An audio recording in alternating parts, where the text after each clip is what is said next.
Ce symposium, qui est une contribution à la restauration des institutions, participera à l'élaboration de la stratégie de la transition pour la réforme du système judiciaire qui vise à garantir l'accès aux droits et à une justice de qualité pour tous, consolider l'indépendance du pouvoir judiciaire, améliorer la performance du ministère de la Justice garde des Sceaux et garantir une justice fondée sur le respect de la dignité humaine.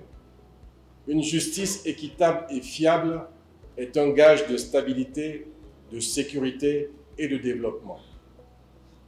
Si dans l'ordonnancement de l'architecture constitutionnelle, le judiciaire vient en troisième position, après les deux autres pouvoirs exécutifs et législatifs, la justice, elle, est au-dessus de tous et elle doit être en tous pour garantir une harmonie nécessaire à la bonne gestion de la cité. Les maux qui minent le système judiciaire sont connus de tous. Et ce symposium en fera le diagnostic pour proposer des solutions pérennes. Des propositions devront être faites dans le sens d'humaniser et de responsabiliser l'administration de la justice et non de préserver des intérêts corporatistes. Nous ne devrons jamais perdre de vue que la justice est rendue au nom du peuple. C'est donc un pouvoir délégué et le peuple mandant doit pouvoir s'y reconnaître. Si des moyens humains, techniques, matériels et financiers doivent être dégagés pour régler les dysfonctionnements organisationnels, le respect de l'éthique et de la déontologie seront des valeurs cardinales à respecter, car les antivaleurs de la corruption, de la concussion, du vol, qui font beaucoup de mal à notre pays, sont ici partagées dans le corps judiciaire. Le symposium devra en parler pour sauver l'appareil judiciaire. Le président de la transition en fait un cheval de bataille pour paver la voie vers la nouvelle République. Lorsque la justice fonctionne mal, il faut interroger la qualité et les capacités de ses ressources humaines, ainsi que la fiabilité de ses instruments de travail, au premier chef desquels les textes de loi.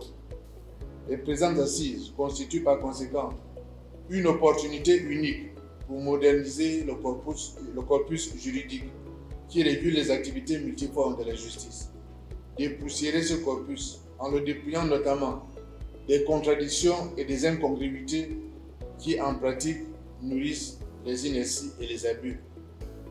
Je vous exhorte tout spécialement à porter vos réflexions sur le besoin d'une justice qui protège efficacement l'enfance. Notre système judiciaire a été doté de juridictions pour enfants dont le fonctionnement est loin d'être satisfaisant.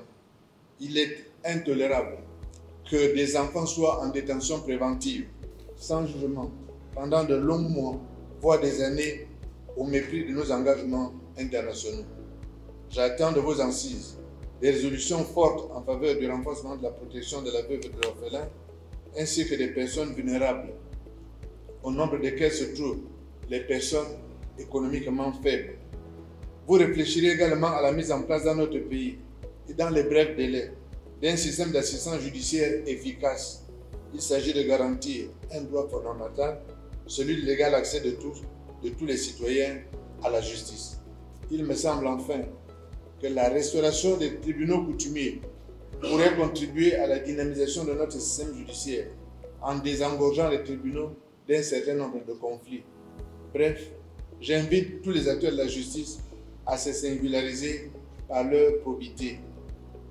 Les magistrats, en particulier, doivent se rappeler que l'indépendance qui leur est garantie par la Constitution rime avec la responsabilité. Pour ma part, j'engage les pouvoirs publics à tout mettre en œuvre pour que les acteurs de la justice exercent la plénitude de leurs compétences et mettent efficacement au service de la nation tous les talents reçus de Dieu. Et c'est ainsi, aux yeux du monde et des nations amies, le Gabon immortel sera digne d'envie grâce à la sagacité d'une justice qui prône la vertu.